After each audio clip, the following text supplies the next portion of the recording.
Hello friends, मैं हूं शिल्पा मेहता, आपकी स्टोरी टेलर। आज चलते हैं महाराज युधिष्ठिर के राज्य में। बिल्कुल, महाभारत का युद्ध समाप्त हो चुका था और युधिष्ठिर राजा बन चुके थे। अपने चारों छोटे भाइयों की सहायता से वो राजकाज चला रहे थे। प्रजा की भलाई के लिए पांचों भाई मिलजुल कर रहते थे। जो भी कोई दीन दुखी उनके पास अपनी प्रॉब्लम लेकर आता था, उसकी हर प्रकार से हेल्प की जाती थी।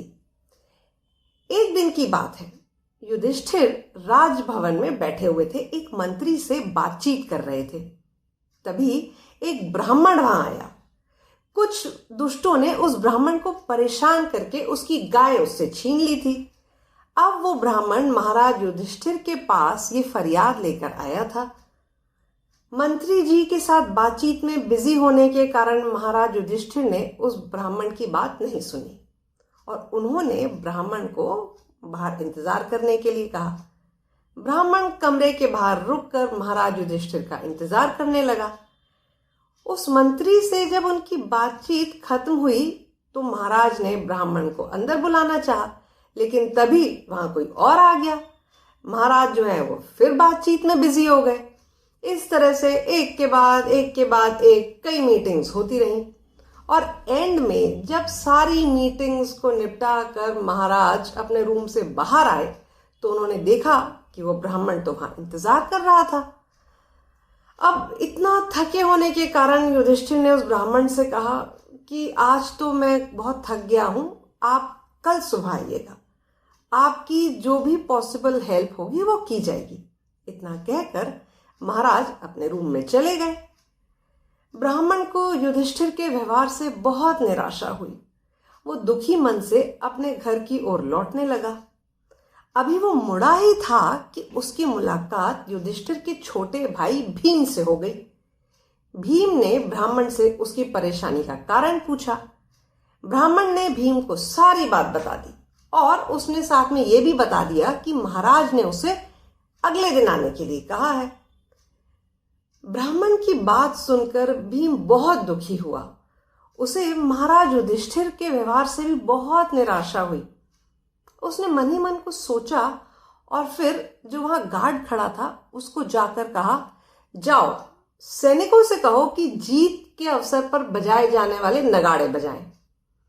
आज्ञा का पालन हुआ और जो भी वहां मेन गेट पर जो सैनिक तैनात थे, सब लोगों ने वो नगाड़े बजाने शुरू कर दिए। महाराज युधिष्ठिर ने भी नगाड़ों की आवाज सुनी।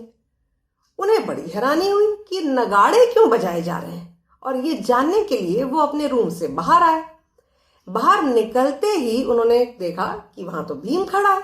अब उन्होंने भीम से पूछा कि विजय के अवसर पर बजाए जाने वाले नगाड़े क्यों बजाए जा रहे हैं? हमारी सेना ने किसी शत्रु पर विजय प्राप्त कर ली है क्या?